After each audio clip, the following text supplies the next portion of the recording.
Well, a lot of conversations stirred up from that outing and, of course, from several activities that took place this weekend. Your take on this, Rufai? I mean, Eid Mubarak to all of our Muslim brothers and sisters everywhere around the world. And this time is a time for introspection after the very long month of fasting. And fasting means a lot. It means a lot of denial. It means a lot of introspection. It means a lot of restraints. And this year is very symbolic here because while we're having fasting, we also have Lent going on. So it's one of those years that across all Abrahamic faith, we need to step back and think. And the president's message was very apt. You know, we need that introspection, self-sacrifice. His words exactly, nobody's bigger than Nigeria. But the question I'll ask is, really? Is nobody bigger than Nigeria? Some people in recent times have shown or acted like they are bigger than the country.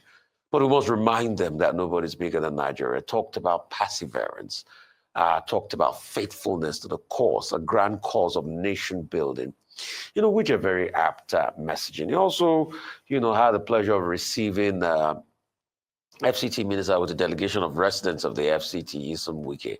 And he talked about the work Isom Wike had been doing with the single treasury account, the fact that it's been, you know, accounts have been taken off the single treasury account. And it's testament to that fact. I mean, he's done well in many regards in the FCT. But although the people too that have been on the receiving end of some of his developmental strides, like the demolition, will not also say that. But collectively, he's done well because there are two sides also to the story. Then he made that, you know, comical quip, which I just felt he was just, you know, giving a jibe that, you know, you pretty much scratch my back, I scratch your back. When I take out TAC, you know, that you have the chance to be able to do your job. Hope I too will also be able to win, you know, the FCT, which is an allusion to the fact that he didn't win the FCT, you know, in the last election and all of that. And that's good. And across the spectrum, political leaders also, you know, did, you know, talk about these things, the likes of Atiku Abubakar, Peter Obi, and the list goes on. Perseverance, you know, dedication, selflessness, the essence of the holy month of Ramadan.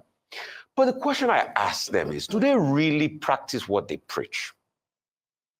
All these good things they say, they identify with the Muslim faithfuls during Ramadan. Do they really imbibe all of these messages? Because if they truly imbibe all of this messaging, I don't think Nigeria will be where it is today. Just look at the shenanigan that happened over the weekend in Rivers State with the head of service. His wife crying out that he was kidnapped to Abuja. He said, no, that's not the case. A video circulated about him being in an hotel, reading a statement out. You know, there are some voices saying, oh, read from the script. He's coming out to say, otherwise will see me, I'm in transcore. And that back and forth that happened.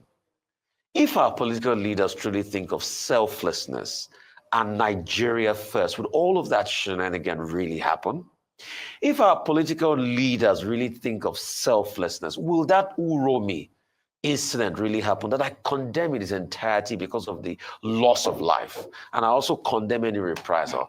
So I think these are things we should introspect on, not just saying the good words during a period like this, but also acting what we say. Absolutely. Well, President Tinubu and all the other leaders of Nigeria, from Atiku to the National Security Advisor to the governors of the various states, they said what they should say yesterday. That, look, Nigeria is bigger than all of us. Two, that unity is important. That the lessons of Ramadan should go beyond the moment. Now, I found particularly instructive the statement made by the chief imam of the Abuja Mosque, Dr. Sholagberu. That's his name. He said that, look, Ramadan is about compassion. It's about unity. It's about support for the vulnerable. It's about unity. It's about, you know, the biblical thing, you know, doing what unto the other person what you will do unto yourself. Now, I've argued that there is a distance in this country, a disconnection between what is called private morality and public morality. And that, I think, is the major problem that we have in this country. Everybody is very nice. They will say, I'm a Christian, I'm this, I'm a Buddhist, I'm a traditional worshiper. We all worship one God.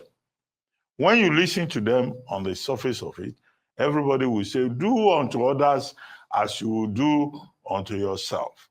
But do we have that reality in terms of how we relate with others at even personal relationships level? Do we have that in terms of how Nigeria is governed? The problem with Nigeria is that we are a country of hypocrites. In everything that we do, hypocrisy is writ large. The same people who, for example, just to cite the example that came to my head, to go and honor President Babangida, the same people say, no, you cannot honor Nwosu, who was just Humphrey Nwosu, who was just an errand person for the same Babangida. So you have a country that is suffering a crisis of moral turpitude. So that is our biggest problem. So the chief imam identifying that, I think, was on point. The president saying Nigeria is bigger than all of us, it was also on point. And it is for the leadership of Nigeria to demonstrate that Nigeria is bigger than all of us. After all, we once had a president here, Dr. Goodluck Jonathan, who said, my ambition is not worth the blood of any Nigerian, At the end of the day, he said, okay, if they say I've lost the election, I've lost it. Nigeria is more important.